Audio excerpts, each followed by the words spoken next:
కార్తీక దీపం 2 రాబోయే ఎపిసోడ్లో మీ అందరినీ షాక్కి గురి చేసే ఒక ఊహించని భయంకరమైన ట్విస్ట్ రాబోతోంది. కుకింగ్ కాంపిటీషన్ చివరి 30 నిమిషాల ఆట నడుస్తోంది. ఇక్కడ దీప తన మాటలతో జ్యోత్స్నను మోటివేట్ చేస్తుంది. కాని ఇక్కడే ఒక పెద్ద మోసం దాగి ఉంది.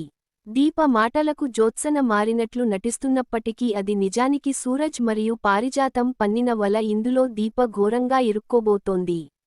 కాంపిటీషన్ సమయం ముగిసి జడ్జెస్ ముందుకు రాగానే జ్యోత్స్న హఠాత్తుగా కడుపు పట్టుకొని కింద పడిపోయి స్పృహ తప్పినట్లు నటిస్తుంది. మాలిని వెంటనే దీప అసూయతో జ్యోత్స్న వంటలో ఏదో కలిపేసిందని నిందలన్నీ దీప పైనే వేస్తుంది. సుమిత్ర శివనారాయణ షాక్ అవుతారు.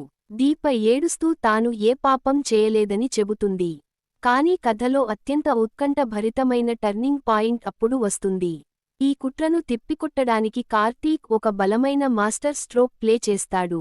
కార్ బ్రేకులు ఫెయిల్ చేసింది పారిజాతమే అని సూరజ్ ఆమెను బెదిరించిన సంభాషణ మొత్తాన్ని కార్తీక్ రహస్యంగా తన ఫోన్లో రికార్డ్ చేసి ఉంటాడు.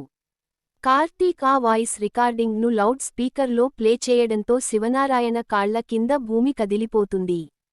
కార్తీక్ కోపంతో పారిజాతాన్ని జైలుకు పంపుతానని చెప్పగా పారిజాతం ఏడుస్తూ శివనారాయణ కాళ్లపై పడి ఇదంతా తాను సూరజ్ చెప్పడం వల్లే చేశానని ఒప్పుకుంటుంది.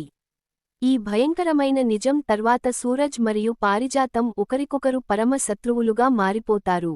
మరి కార్తీక్ దీపపై పడిన నిందను తుడిచేయగలడా అనేది చూడాలి.